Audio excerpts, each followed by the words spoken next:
চরম একটি ক্রান্তিকাল পার করছি আমরা। সাধারণ নিরস্ত্র ছাত্রছাত্রীদেরকে নির্বিচারে গুলি করে হত্যা করা হয়েছে। আমি আপনাদেরকে খুব ভয়ঙ্কর একটি তথ্য এবং খুব গভীরভাবে চিন্তার একটি বিষয় দেখাতে চাই। পাকিস্তানি শাসন শোষণের সময় অর্থাৎ 1947 থেকে 1971 সাল পর্যন্ত 24 বছরে যে গণহত্যা না হয়েছে, এই কয়েকদিনে এই ছাত্র আন্দোলনে তার থেকে 4 থেকে 5 গুণ বেশি হত্যা করা হয়েছে। আমি একটু প্র্যাকটিক্যালি দেখাতে চাই। 1947 থেকে 1971 পর্যন্ত 24 বছরে গণ আন্দোলন হয়েছে মোট 4টি।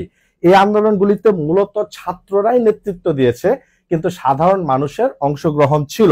আমরা অনেকেই জানি যে 1952 সালে শহীদ হয়েছিল 8 জন। আসলে 52 সালে 8 জন শহীদ হয় না, 52 সালে শহীদ হয় 39 জন। যে মিছিলটি ঢাকা মেডিকেল কলেজের সামনে গেলে গুলি চালানো হয়, ওইখানে গুলিতে মারা যায় 8 জন। এটা 21শে ফেব্রুয়ারির ঘটনা। এরপর 22 ফেব্রুয়ারিতে কিন্তু সারা দেশব্যাপী আরো গুলি চালিয়ে আরো হত্যা করা হয়, আরো 31 জনকে হত্যা করা হয়। মোট 52 সালে শহীদ হয় 39 জন। 1962 সালে আইয়ুব খান যে শিক্ষানীতি দিয়েছিল, এই শিক্ষানীতির বিরুদ্ধে ছাত্ররা আন্দোলন করে। এই আন্দোলনের একটি পর্যায়ে 1962 সালের 17 সেপ্টেম্বর ঢাকা বিশ্ববিদ্যালয়ের শিক্ষার্থীরা এই আইয়ুব খানের দেওয়া শিক্ষানীতির বিরুদ্ধে একটি মিছিল বের করে। এই মিছিলে পেছন থেকে পুলিশ গুলি করে হত্যা করে 3 জনকে, অর্থাৎ 62 শিক্ষা আন্দোলনে শহীদ হয় 3 জন। বঙ্গবন্ধু যখন 1966 সালে 6 দফা দিয়েছিলেন, এই 6 দফার পক্ষে একটি আন্দোলন হয়ে গিয়েছিল। এই আন্দোলনের একটি পর্যায়ে 1966 সালের 7 জুন আওয়ামী লীগের পক্ষ থেকে হরতাল ডাকা হয়েছিল এবং এই হরতালে 1966 সালে পুলিশ গুলি করে হত্যা করে 11 জন। 1969 সালে যে গণ অভ্যুত্থান হয়ে যায়, এই সময় অনেককে নির্বিচারে গুলি করে হত্যা করা হয়েছে। এই যাদেরকে হত্যা করেছে তাদেরকে ঠিক কত তারিখে কখন কিভাবে হত্যা হয়েছে তার পূর্ণ বিস্তারিত ডকুমেন্টস আছে। উইকিপিডিয়াতে গেলে তার ফুল লিস্ট পাওয়া যায়।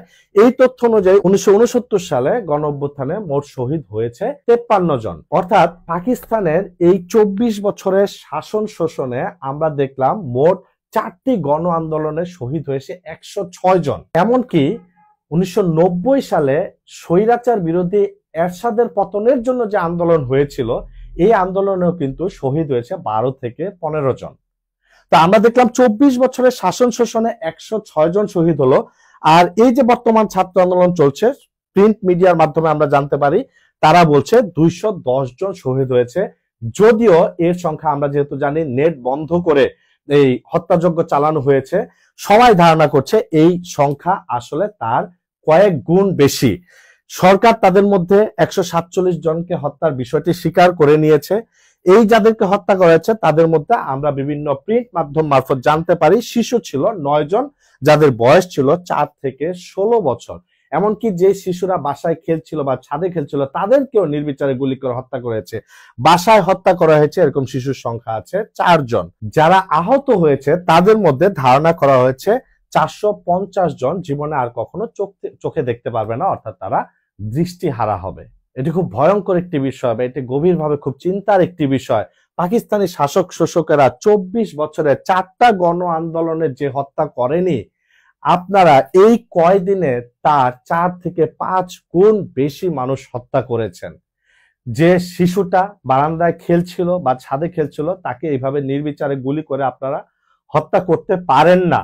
যে কিশোর পানি বিতরণ করছিল, নিরস্ত্র কিশোর, তাকে আপনি এইভাবে গুলি করে হত্যা করতে পারেন না। যে কিশোর নিজের জীবনকে বাঁচানোর জন্য নির্মাণাধীন ভবনের ছাদে আশ্রয় নিয়েছিল, লুকিয়ে রেখেছিল নিজেকে, সেই নিরস্ত্র কিশোরকে আপনি এইভাবে গুলি করে হত্যা করতে পারেন না। এটা অন্যায়। পাকিস্তান যেটা করেছে, যে 24 বছরে তারা যা হত্যা করেছে আপনারা তার চেয়ে কয়েক গুণ বেশি হত্যা করে ফেলেছেন। এটা অন্যায়, এটা আপনারা করতে পারেন না।